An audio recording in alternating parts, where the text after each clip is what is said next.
Hello and welcome aboard the Gallant Says podcast. It is late 11:53 on May 2nd of 2024. Maybe someday we'll get this thing started at a reasonable hour. How about the Houston Astros, who cruised to an easy victory tonight at Minute Maid Park with a suddenly violent offense, at least in, four of the last five games, with a thumping 8-2 of the Cleveland Guardians. It's a game that was a little bit dicey until the very end, but when the Astros offense got going in the sixth and seventh inning, it got going, which is something that if you've been listening to me, whether on this or on my radio show, I have said they are capable of 8 runs or so on a semi-regular basis, even with the poor play of a couple of guys in the lineup. So I think it's very fair to say that this is the biggest series victory of the year. You took 2 or 3 at home, a place that you struggled last year, specifically offensively, against the team with the most wins in the American League. And in these games, you could have won the one that you lost 3-2. You win 10-9. You showed a little bit of clutch in these games. So 4-1 since the great reset, which we're not going to confuse with the reset that I gave the Astros the week before going into that series against the Nationals. Also, we're going to just totally forget that funeral ever happened. They're 11-20, and they got a big weekend coming up against the Seattle Mariners. Let's talk about what happened in tonight's game. First off, the good. I see from Daryl Cox on youtube.com/Paul Gallant. Big Bad John. Big John. Yeah, he's played pretty well since Jose Abreu was optioned to West Palm Beach. He gave the Astros the lead in the sixth with a 2-run homer. He also made 3 defensive plays in the 7th inning. Right after that happened, he drove home another run with a sacrifice fly in the 7th inning. Take a look at his numbers since Abreu had been optioned. 4 for 9 with 2 homers. And, yeah, the extra run batted in here. 6 runs batted in. It's a 3-game sample size, but sadly, that 3-game sample size is a lot more than you've seen from both Abreu and Alex Bregman, who we'll talk about in a little bit. Word Deuce says, what's up on youtube.com/Paul Gallant? What is up, Word Deuce? You've also had another nice performance from Jeremy Pena, who had a couple of beautiful defensive plays. One throw on one of those web gems that Singleton made, stretched out and got a nice scoop, rolling to his right, cannoned it over to his left. He had a triple, though I don't know if it should have been ruled a triple. Guardians defense, not very good tonight. And Jose Altuve, another 3 hits. He's hitting .352 on the year. So your offense carried you in this game once it finally got going. But unsung hero, unexpected hero, Spencer Arrighetti. He looked good. So, considering how things started for Spencer Arrighetti a couple of weeks ago, where Arrighetti against the Royals just gets shelled for 7 runs in 3 innings. Since then, it seems like he has slowly been gaining his composure. He had 5 strikeouts against the Braves in 4 innings of work, a lot more than you thought he was going to give you, given his start against Kansas City. He had 7 strikeouts against the Cubs. There was a stretch tonight where he had 4 strikeouts in a row. In his 5 innings pitched, he had 3 1-2-3 innings. He finishes with 6 strikeouts, 3 walks, one of them coming on a pitch clock violation, allowing just 4 hits over 5 2/3 and 2 earned runs. This was a really nice performance out of Spencer Arrighetti, and really the hope is right now that you're going to continue to get actual contributions from the young guys that you've brought in. You kind of have to have it, just given the depth situation on this team right now. But that was a really nice performance by Spencer Arrighetti. Javier Santana says, we are so back. Arrighetti is the ace now. Well, I don't know about that. Yeah, I mean, you still got Ronel Blanco, who's technically the ace thus far this year. But it's been really nice to see Arrighetti seemingly get better start after start. Don't let that 8.27 ERA fool you. Brandon Halam comments, Jose Abreu feels like our Von Miller. Was Von Miller that bad with the Bills last year? Has Jose Abreu done anything off the field multiple times that some would consider bad? I don't know if that's a great comparison. The Astros also got some luck tonight. The Guardians defense, very ironic that they are called the Guardians tonight. They were fucking atrocious. Take a look at the stat line. You're going to see no errors for the Guardians. The Astros had 2 triples that should not have been triples. I don't know how they ruled both of those triples, but you had some adventures in center field. There were a couple of near collisions in the outfield. There was a passed ball for a run, a hit by pitch with the bases loaded, though that's not defense, that's pitching. There was that foul ball that the 2 Naylor brothers couldn't decide on. We haven't seen a lot of good luck for the Astros of late, you know? They've, with runners in scoring position, obviously struggled, but there's been a lot of situations where you would expect some of these balls that they'd hit to actually make it into the outfield for a single. And defense is just in the right place at the right time. Beginning of this game, it really felt like the Guardians were almost in a shift because it felt like they always had an infielder right in the spot where the Astros were lining balls that looked like they at least had a chance of being a single, you know? So it was nice to see them get some fortune for a change. Astros had some mistakes of their own. There was that moment where Jake Myers and Kyle Tucker got crossed up in center field. There was that throw home from Mauricio Dubon that was a little bit off target, but Dubon made up for it for a couple of nice plays later. The Guardians really just gave a lot tonight. And you definitely take it. To take 2 or 3 against the team with the most wins in the American League, that's got to give this team some much-needed confidence. And even better, in this series coming up against the Seattle Mariners over the weekend, you didn't have to use any of your key bullpen arms tonight. Taylor Scott and Seth Martinez, who aren't exactly the guys that you're thinking of when you're thinking about how good this bullpen can be. You're sort of thinking to yourself, at what point are these guys even going to be, or what point are these guys going to perhaps be phased out of being used on a regular basis? Those guys came in and they did a pretty good job. So you got to be feeling pretty good right now. Let's read some more comments before we get into the awkward conversation that we need to have about a Astros legend. Brandon Halam says the Cleveland Legal Guardians is a terrible name. It's named after a bridge. I'm surprised that's the direction that they went. There's these bridges that have these like giant stone men on them. I think the logo sucks. Like a G on a baseball and there's wings. Why not make the logo a C?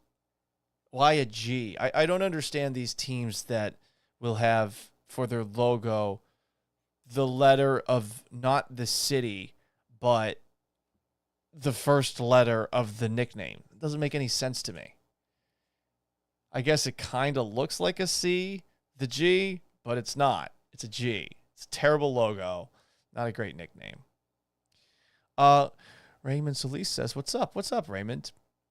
Brandon Alam says we need to serve Mexican beef to the clubhouse the rest of the season. Well, assuming that they pass PED tests, yes, unlike Dwayne Brown that one time.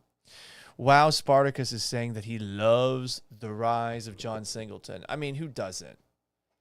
Who doesn't? Now with weed becoming a Schedule III drug, maybe he'll get to puff it again while in the majors, though I'm sure at this point in his life that he has put it in the rearview mirror. But he's putting together some really good at-bats, and you hope that this keeps up.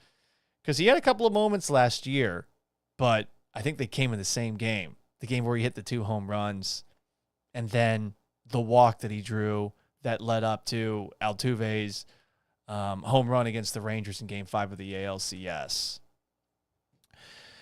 And Fuente says the G in the Guardians logo looks like a Super Mario font. Whatever it is, it doesn't look good. It doesn't look good. Not a good nickname, but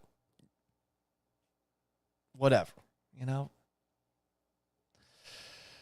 The last logo they had, I know there's history, but the last logo they had, Jesus Christ. I mean, that thing was bad before.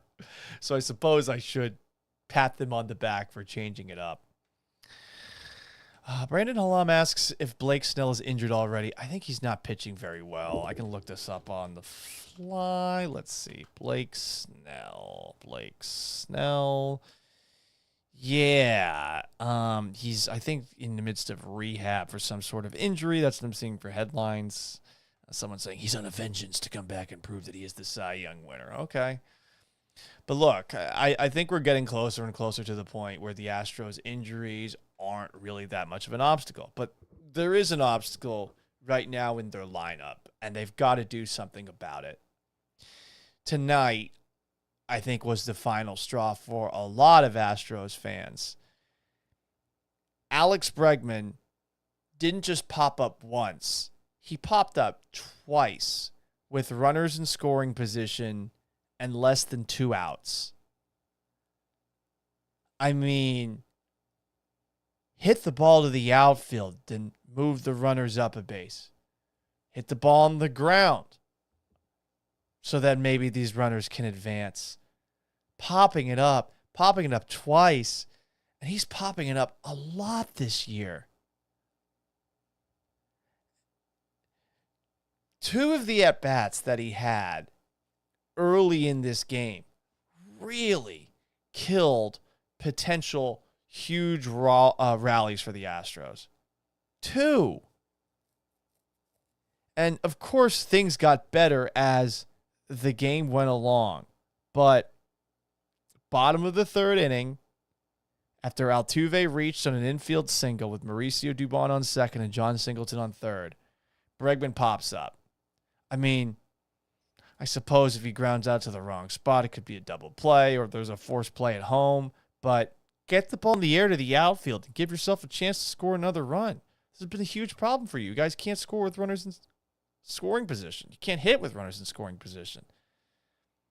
So Bregman pops up in the 3rd, and then Yordan Alvarez pops up. He's also not playing very well right now. He was, I think, 0 for 5 with 3 strikeouts. But then the next time that Bregman had an opportunity, 5th inning, Jake Myers walks, Jose Altuve singles, and Myers goes from 1st to 3rd, and Bregman pops up again. You had runners in scoring position with less than 2 outs, and Bregman popped out both times. You had runners on 3rd base with less than 2 outs, and Bregman popped up both times. He's batting .200 on the year, and we know that he is at times a slow starter, but enough is enough. It's time to move Jeremy Pena, who's hitting .333, to the 2 spot today.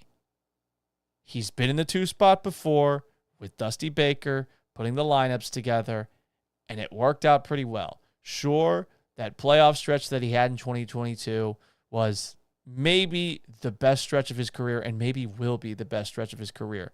But he is off to a good start right now, and Alex Bregman is a black hole in the middle of the top of the order. He just is. I don't think it'll be like that for the rest of the year, but right now, he's just not even close to enough. And if you're going to be reactive and move Jose Abreu back in the lineup and move Yainer Diaz up in the lineup, is Alex Bregman a made man that can't be moved anywhere in the lineup? I know that he had a home run in the first game of this series, but at what point are the Astros going to look at themselves in the mirror and say, enough is enough, and have the hard conversation with Alex Bregman in his contract year and say, look, it's not working right now. We're going to move you into a different spot in the lineup. Do you move him to 5? Do you move him to 6? He's playing poorly. Poor play should have consequences, even if you're Alex Bregman. Hell, even if you're Jose Altuve. I am not washing my hands of Alex Bregman for the rest of the way, but he's not playing well enough right now. Let's read some comments. YouTube.com/Paul Gallant. On Twitter, @Gallant says. Javier Santana says the Astros gave the rest of the West Division a 30-game head start, and they only managed a 6-game lead. That's a nice spin zone. I like that. WOW Spartacus, having both Bregman and Yordan being dead bats at 2 and 3 is rough. Yeah, Yordan's the next one up. We were having this conversation, Joe George and I, my co-host Gallant and George, noon to 3, ESPN 97.5 and 92.5. Who's going to be the next scapegoat for the Astros' slow start now that Jose Abreu's off to West Palm Beach? It's Bregman. It'll be Alvarez next. Heidi comments, NJ Fuentes Respecter. I know what that means. I actually don't know what that means. Is this like an inside joke I'm missing? Have I not known this entire time? Brandon Halem says, it's only acceptable for us to play badly if the Yankees and Dodgers are also playing badly, so we don't have to hear about it. Okay. I know that Aaron Judge has been struggling for the New York Yankees, but, I mean, they did beat the Astros. Sweep them, in fact, in the first game, first series of the year. Yankees are 20-13, so that kind of sucks. But you beat them so many times that, hey, it doesn't matter. The Dodgers also 20-13. Okay, so that's not happening. That's a bummer. Bregman's making it easy for the front office, says Heidi. Mary Grace says Bregman needs to join Abreu. I don't think we could go that far, right? I mean, with Abreu, at the very least, you look at him and you look and you see, yeah, he's 37, right? With Bregman, it's not just that he's young and has had slow starts before. It's also, who are you going to put at third base? Are you going to put Mauricio Dubon there on an everyday basis? I don't know if he's got the arm for that. Do you move Pena over from shortstop to third base? I don't think you want to do that either. Zachary Stiles says, I would be okay with no lineup changes until after this weekend. Zachary Stiles, my friend, is a Seattle Mariners fan. So Zachary Stiles, kindly, and I'm going to say this now because I'm not wearing the half shirt this weekend. Can't wear the half shirt this weekend. Every game is a must-win game until the Astros are at 500 or better. I'm going to say politely, Zach, love you. Happy belated birthday. Fuck off. Heidi believes Kyle Tucker is going to get the deal, not Alex Bregman. It'll be interesting to see if either of them get the deal. Mary Grace brings up what someone said a little bit earlier. Altuve, Bregman, and Alvarez are really rally killers. Well, yeah, with Altuve, it's weird. He hasn't been great with runners in scoring position, but he did have 3 hits tonight. You know, I'm not gonna go after Jose Altuve. Brandon Halam, the Sugarland Skeeters are about to be amazing. We're going to send them all down. That would be pretty funny. So there you go, guys. Your Houston Astros are on a bit of a roll. I'm about to talk about something that I'm not sure all of you will want to stick around for. So I'm just going to give a warning right now. But I do plan on this show to talk about things that aren't just in the world of sports. I was protesting the Astros' slow start not too long ago. I think there's something more I could have done, though. I could have occupied a public space to do so and protest properly the 2024 way.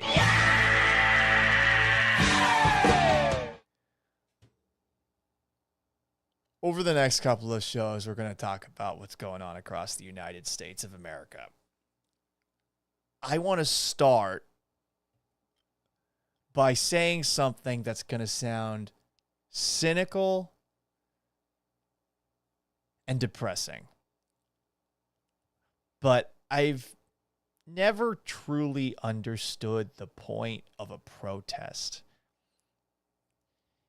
Is it because I'm too lazy to stand somewhere holding a sign while shouting for hours and hours?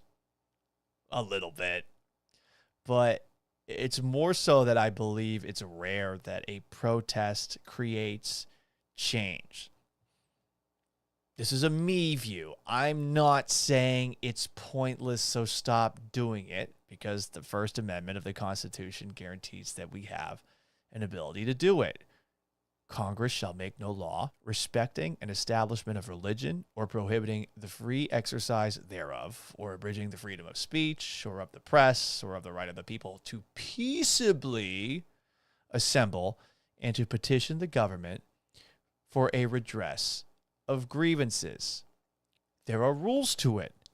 The ACLU actually has a handy dandy website with what to do and what not to do. We'll dive into that a little bit later.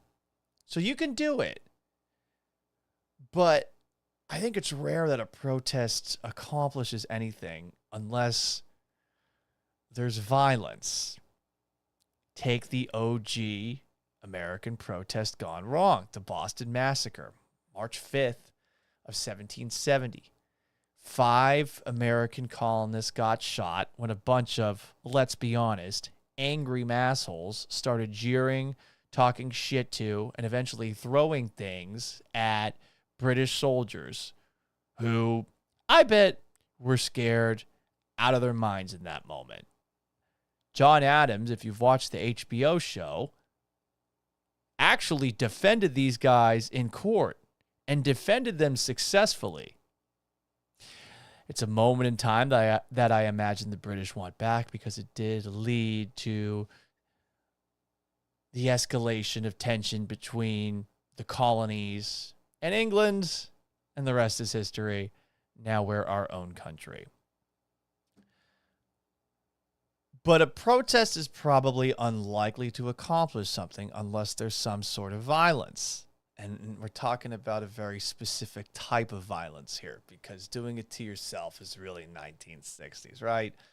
Everyone's seen that picture of the Vietnamese monk, Thich Quang Duc, who self-immolated himself to protest Southern Vietnam's persecution of Buddhists on June 11th of 1963. He was 67. That's a brutal way to go. He's got balls, that's for damn sure. He'll be remembered forever. But I'm not sure if that really happens anymore. For example, I don't know how many people remember when this happened, but a guy did this not too long ago. His name was Maxwell Azzarello. He's from St. Augustine, Florida. He was in the designated protest area outside Donald Trump's hush money trial, and dude lit himself on fire. Died. It's tragic. The guy's clearly not well. Take a look at his social media. Mental health struggles are really sad. This was a very pointless death that he'd made in protest. Will anyone other than his immediate family remember him? I mean, I'm talking about him right now. I will say, this is going to sound, a little bit screwed up, but I will say, I think I'll remember this for a while. I don't know how many people saw this. This is courtesy of TikTok. Here is a pretty catchy tune by Maxwell Azzarello. Hang on a second. I got to change the audio up here. Start a fucking revolution. Start a fucking revolution. Start a fucking revolution. You've got nothing to lose. I mean, that's depressing. It's sad. It's memorable. Kind of a banger. I'll give him this. Whatever the hell his cause was for setting himself on fire outside of the trial, he was passionate on a level that I imagine most of us will never find for anything. And honestly, I hope that it stays that way for all of us here. But the protests that everyone's been talking about over the last 2 weeks or so have been over the war between Israel and Palestine. And I suppose specifically the terrorist group Hamas located in Palestine. But as we all know, no one in a war zone generally is able to stay out of the violence. Bold take, guys. I think war is bad. All of it. It's bad. Hamas is bad. Israel, who is retaliating for that October 7th attack, I'm not sure they're really making things better at this point. I don't know what's supposed to happen. I truly don't. All these ceasefires seemingly get broken by Hamas. Israel wants its pound of flesh for a bunch of its citizens getting murdered, whether at that concert or at some of these places, on the fringe. It would be nice if all of this stopped, but what's likely to make that happen? Protests? I suppose it's really the only thing that can make anything happen, because that's all that we're hearing about here in the United States. It's kind of weird that it's happening here, but hey, whatever. There's going to be another episode where I take you through everything going on at all the colleges. It's been wacky and borderline impossible to keep tabs on. I was going to do a segment trying to talk about all of this at once on this show, but just more and more and more things are coming to me on my algorithm for Twitter, my algorithm for TikTok. I'm not even following half the people that I'm seeing stuff from now. And I suppose as soon as you take a look at a couple of these, you're just going to get bombarded with tweets that are similar to the ones that you're seeing all of a sudden. But it's been hard for me to keep track of all of it. We'll do another episode tomorrow. I also have a little fun Houston Texans segment on tomorrow's show. I don't think we're going to do that many Friday shows, but because it's been so hard for me to sift through all this data, I did want to split this into a couple. So let's start with the protests that took place off of campus that have to do with the war between Israel and Palestine. You had people blocking roadways to airports in Illinois, California, New York, the Pacific Northwest. I'm sure that those people who prevented folks from getting to their flights on time made lots of friends and changed a lot of minds about the war between Israel and Hamas and vicariously Palestine. I'm sure that they convinced a lot of people that these protesters fucking suck. That's generally what happens when you inconvenience people. The average person who was going to those airports and got held up by those people who were blocking the roads, they probably have a less than favorable opinion of the plight of the Palestinians, ironically because of some assholes who were sitting in the middle of the road and keeping them from getting to their flight. If you inconvenience the average person, generally, they are going to look at you, best case scenario, with a side eye, if not look at you completely through a lens of spite. So you're not winning those people over who were inconvenienced. You're not winning anybody over who sees the video of this, the pictures of this, and wonders how they would have handled this situation. And of course, the airport and the airlines, they're not going to cave and shut down operations for a day because of people blocking the roads. They've got money to make. And if they stop for one day, well, what's to stop these people from coming back and getting in the roads again to block it for another day? Here's the problem, though. And I talked about it earlier. People do in the United States of America, thanks to the First Amendment, have the right to peaceably assemble. But if you go to the ACLU's website, they have rules on what you can do and can't do as a protester. Basically, there's a couple of things that you can't do. You can't obstruct car or pedestrian traffic. You have the right to speak out on public property as long as you are not blocking access to a government building or interfering with other purposes the property was designed for. Police may not break up a gathering unless there is a clear and present danger of riot, disorder, interference with traffic, or other immediate threat to public safety. So you can't do that in the highway. They disobeyed the rules. They pissed off a lot of people along the way. And this is before everything started taking place at the colleges. Now we're seeing it on college campuses. Students are trying to make universities cut investments supporting Israel per some. These have veered into anti-Semitism. Again, we'll discuss on the next episode of this. I wanted to say this first before we get into it. I don't envy the role of the people that have been brought in to keep the peace. That's got to suck. Because everybody that's at these situations protesting hates them by default. They are a symbol of authority. They'll be called fascists, Nazis, pigs. And okay, maybe through the protesters' point of view, they see them being brought in to intimidate the protesters away. Maybe that's happening. You could maybe make the case that happened at the University of Texas. But you're also seeing things like this, where agitators are extremely comfortable going up to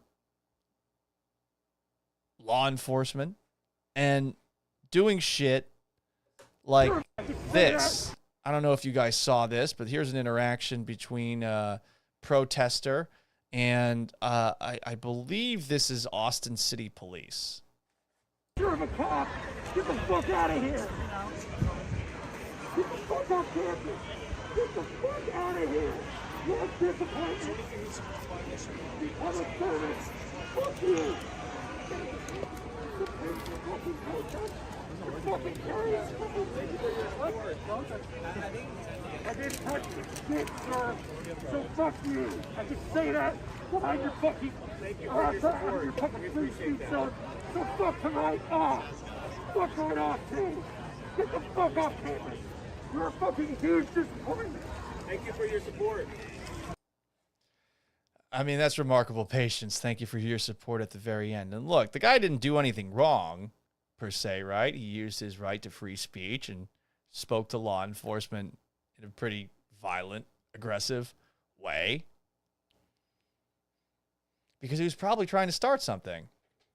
Here's the thing with a lot of the interactions that you're seeing right now between the protesters and law enforcement. Now, some of these people are just dumb, hormonal college kids who don't know any better. They think that they're doing the right thing. And you know what? I'm not going to hate on somebody that really feels like, hey, like I strongly believe in this. I'm going to stand up for what I believe in. I'm going to protest. I'm going to do research, blah, blah, blah. You know, there are some people that actually probably are protesting the right way here. And I think a lot of people are focusing on the absolute worst, right? But there's others like this guy and worse who know exactly what they're doing. To make a sports comparison, Grayson Allen type in the NBA, some noted weasel who does dirty stuff hoping to get a reaction, right? And they know that if they elicit a violent reaction from someone in law enforcement, because, I mean, people in law enforcement, no matter what you might think of them, are human beings, get this, might be a little on edge because everyone's angry, yelling at them. And if they get a violent reaction from that law enforcement agent, their cause wins because it'll expose a violation of the First Amendment. And these days, I mean, there are cameras everywhere. Someone's going to have a money shot that goes viral. So again, I do not envy the law enforcement figures who are here. It's a shitty spot to be in where you're just getting yelled at, yelled at, yelled at, yelled at, and yelled at some more by people who are hoping that you're going to break. While we're on those videos, people are recording each other everywhere now. I mean, if you see some of the interactions that are taking place between the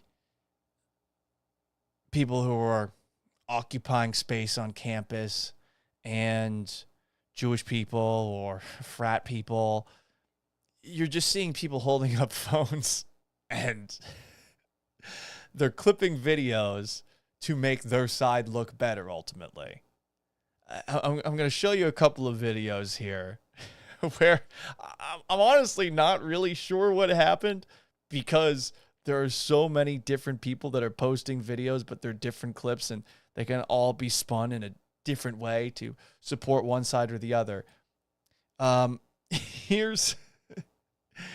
is a video of, per the People's City Council of Los Angeles, a guy who snuck in to the Gaza Solidarity encampment and, per the write-up here, put his hands on multiple people and tried to provoke protesters. Says this account, this is who they are, violent pigs, expose this guy. So here's the actual video. I mean, you see a man shoving a woman. Chill. It's just 6 seconds, right? So that doesn't look good, those 6 seconds. But then take a look at another video of what happened before that led to this moment that was cut out in that clip. Also, 7 seconds. He's walking with a sign. She tries to take the sign away from him, and he ends up shoving her. Isn't it crazy how 2 different camera angles of the same event can portray 2 entirely different stories? But that's where we're at.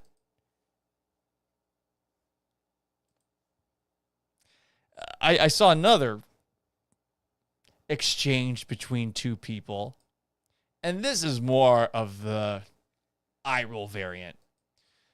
I don't know how many people follow Michael Tracy. He is a reporter, and he saw a woman hanging around the perimeter of Columbia, claiming Jews were being barred from the campus,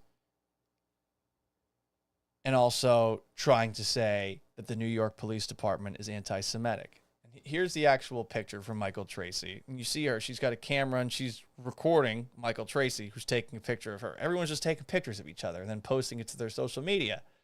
And the follow-up to this, here is this person that Michael Tracy was following. Her name is Justine Brooke Murray. I get the impression that she is a influencer or something. I don't fucking know. Her profile, I think, says that she's Miss Central Jersey. Miss Central Jersey? Not North Jersey, not South Jersey? Okay, whatever. She tweeted out, I went to Columbia to share some thoughts with you guys on the events that took place this week. Then this weird hairy man started following me around. I thought I'd lost him, but he came back to stalk me 25 minutes later and wouldn't leave me alone. Again, 2 different narratives of this. And here she is.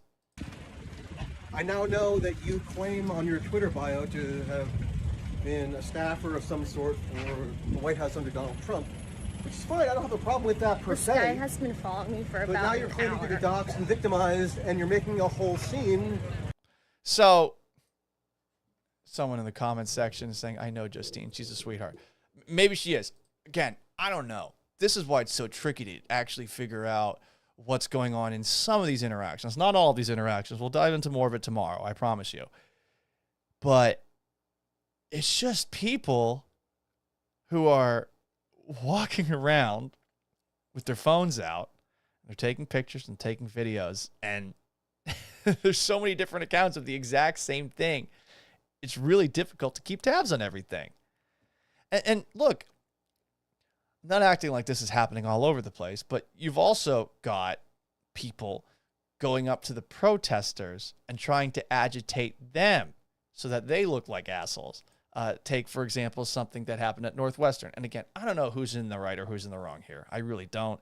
Because again, we've got a clip that's about 24 seconds. The first thing you see, this is not a very flattering look of this lady, but here we go. Here's another interaction where the person holding the camera is, I believe, Jewish, an Israeli student at Northwestern, and this is just a member of the faculty. Where should they go? Where should they go? Where should the 7 million Jews in Israel? Don't put your fucking hands on me, you pig. You Nazi pig. Do not touch me. I don't fuck with Nazis. You get that? Look me in my fucking eyes. My grandparents were shoved into gas chambers by you sick fucks. You get it? You fucking get it? I'm looking at you dead in the fucking eyes and you know you're wrong. You guys are fucking Nazis. So, I mean, that guy's mad. Justifiably so, it seems. I don't know, though, what she said before. I don't know what led to her shoving that away. You know, like we're seeing these clips and they're all like 10 seconds. And I'm assuming that they're showing up in the algorithms of people that are in the same bubble as them, you know, like the same mindset. Because I think one of the things that we've been seeing with social media is that stuff that gets posted, it generally stays around the people that like want to believe the things that you're saying. You know, the objectivity is kind of being lost. And maybe there doesn't need to be objectivity with what's going on these college campuses. You know, I'm not calling for that. Again, we'll talk about it tomorrow. But this is the way that we fight for what we believe in now, by performing for our bubbles. You create a show where you look awesome, and then you share it on whatever platform you've got, and then it's up to the internet to determine if your feat of valor was in the right. Did the enforcers have a reason to stop you from doing what you were doing, or were you a victim of a police state? This is, for a sports term, the activist version of block or charge on the internet. The internet gets to decide. So with all that in mind, and to what we were talking about a little bit earlier, about how I don't think protests generally accomplish anything unless there is some sort of violence, especially violence that's caught on camera, via a photo, via video. If you're in these situations, why not try to agitate? I'm not saying that's something I condone, that I want to happen, but if you're trying to make something happen for your cause, why not press buttons? If there's a bunch of people around you, you're unlikely to be the guy who fucks around and finds out. You might be part of the process of slowly breaking someone to help your team win. If you haven't, on the HBO show John Adams starring Paul Giamatti, watch the first episode. Watch the Boston Massacre scene.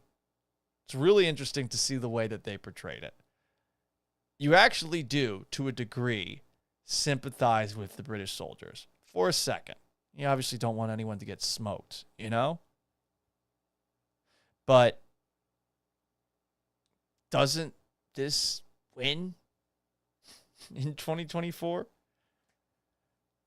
Ultimately, there's only one thing I think a protest can do when it comes to forcing change, is generating martyrs, whether they actually die or they're hurt or whatever, that make the establishment, usually in the form of the police, look bad. But ultimately, do we think that the American establishment, when it comes to the war between Israel and Palestine, is going to say, damn, law enforcement looks bad, and we look bad vicariously. We should stop supporting our allies in a war that a terrorist group started because of protests on a road to the airport, on a college campus? You think they're going to listen with all the money that companies make, especially weapon ones, make from war in our country? No. Do we think that Benjamin Netanyahu is going to see this and think, damn, you know, I've got it all wrong about Palestine, the country that just invaded me and murdered innocent people that it's my job to protect? Like, we all know the answer to this. So call me cynical, because, hey, we do have a right to protest guaranteed by the Constitution. But while I know we're all talking about it, for the people who are doing these protests, I really wonder what you think you're going to accomplish with what you're doing right now. Protesting a war in a country that you don't live in, siding with some people. Obviously, I feel horrible for the people of Palestine who are getting bombed to smithereens right now because there's a terrorist group that's in their wake, in their midst, hiding behind all of them. But do you think that, like, the people you're defending identify with you? The people that you're pushing for the freedom of, do you think that they're, do you think they look at you and think that they want to be like you, that they want people like you around you?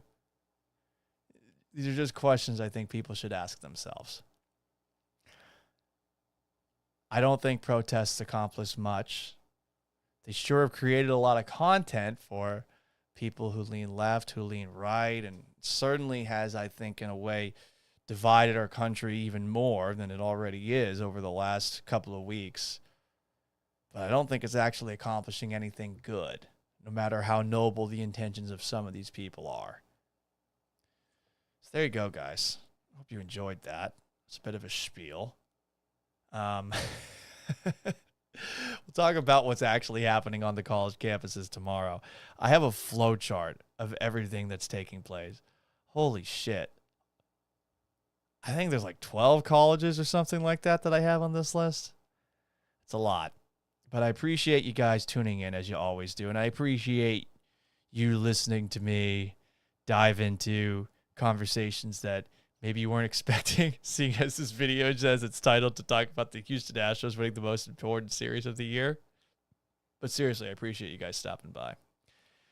Anyway, guys, check it out on podcast form. Apple, Spotify, Google, Stitcher, and SoundCloud. You can also get it youtube.com/PaulGallant. If you haven't already liked this video or subscribed to my channel, please do. Twitch.tv/GallantSays or on Twitter @GallantSays, Instagram @SportsGallant, Facebook.com/PaulGallantSports.